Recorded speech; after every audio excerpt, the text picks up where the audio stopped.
Passo agora, presidente, a falar dos vícios do acordo de colaboração premiada.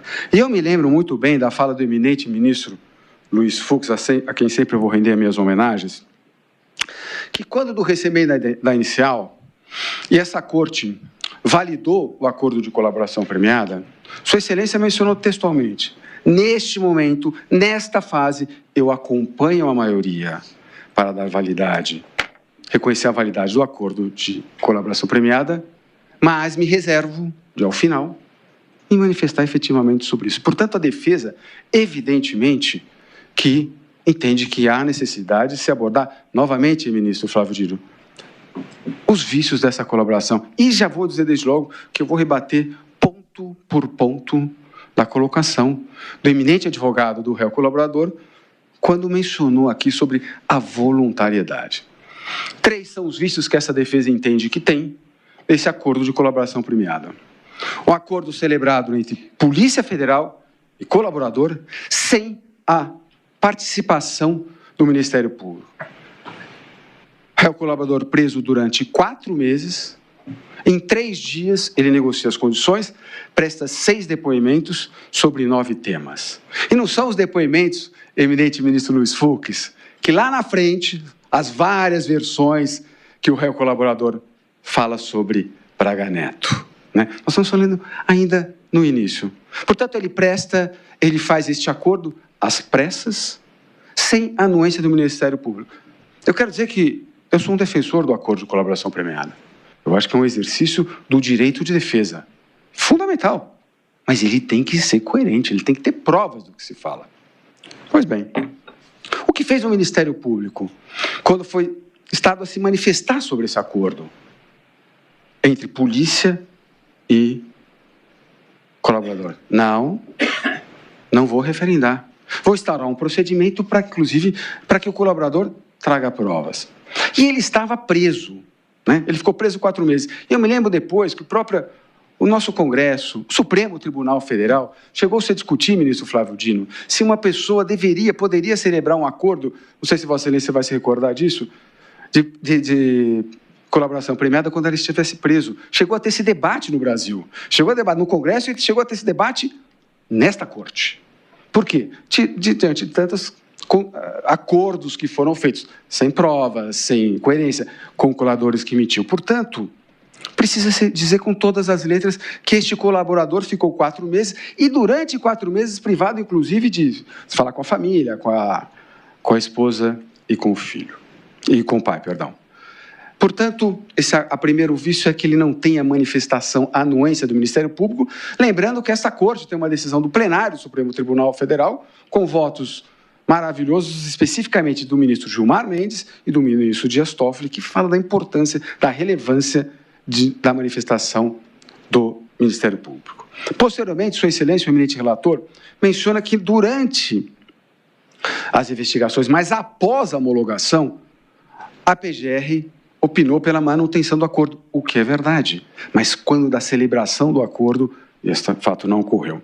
A segunda questão da nulidade deste acordo é a falta de ausência de provas, né? Evidentemente, também naquela época, ministro Flávio Dino, essa Corte debateu nos acordos que tinham sido celebrados na Lava Jato, a falta de apresentação de provas. Neste caso, o Ministério Público instaurou um procedimento para que o réu colaborador apresentasse provas e ele não apresentou. Apenas uma narrativa, eminente ministro Flávio Dino, uma narrativa que a Polícia Federal fez com que ele tivesse e que o Ministério Público abraçou de todas as formas essa narrativa, que é uma narrativa bem colocada, bem escrita, mas absolutamente desprovida de provas.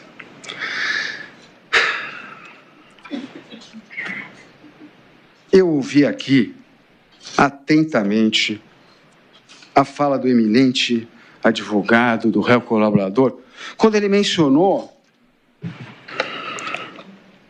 que o réu colaborador fez este acordo tranquilo, de livre e espontânea vontade.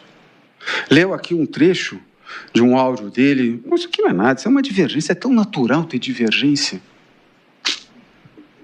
Voluntariedade é o requisito fundamental para a celebração de um acordo de colaboração premiada, e todos os operadores de direito sabem isso. Nestes autos, neste processo, o que menos existiu, respeitando entendimentos diversos, foi a voluntariedade.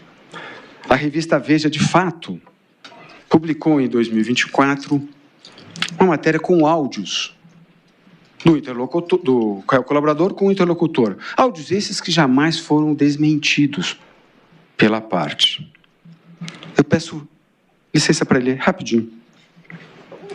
Queriam que eu falasse coisa que eu não sei, que não aconteceu. Eles não aceitavam e discutiam. Eles queriam só que eu confirmasse a narrativa deles. Eles estão com a narrativa pronta. Eles não queriam saber a verdade. Eles queriam só que eu confirmasse a narrativa deles. Entendeu? Disse ainda o réu colaborador.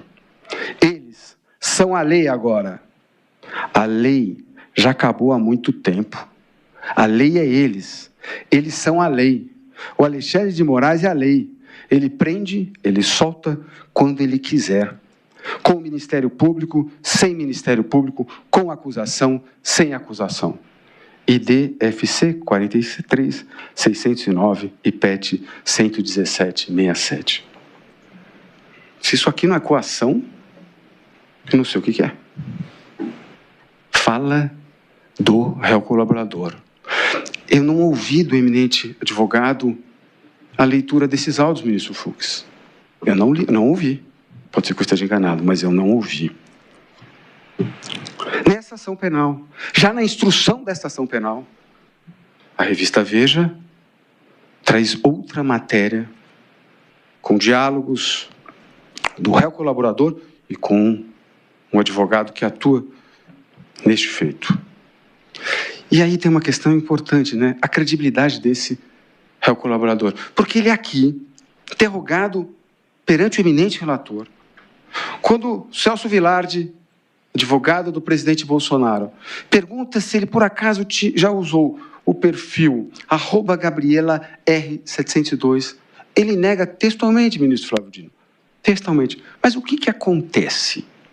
Na sequência, a revista Veja faz uma matéria que mostra a troca de diálogos entre o réu colaborador e este advogado, onde, novamente, ele ratifica a coação que sofreu neste feito.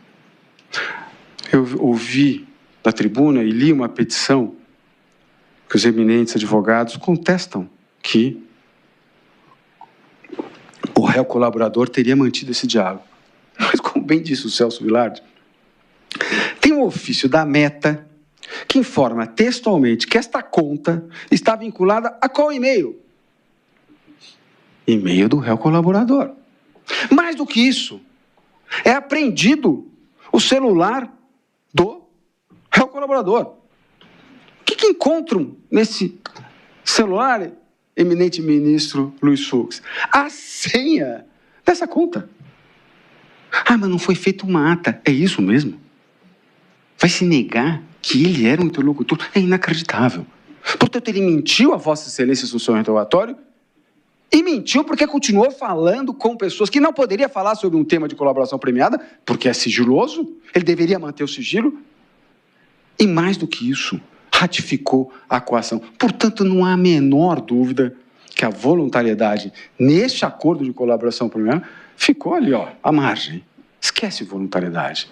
Esquece voluntariedade. Foi coagido, sim, e quem diz isso é ele. Não é este advogado, não são os outros advogados que usaram a tribuna, é simplesmente ele. Portanto, a defesa entende que esse acordo está maculado por esses três vícios e ratifica o que disse quando recebeu a denúncia, que este é o momento que essa corte pode rever essa decisão.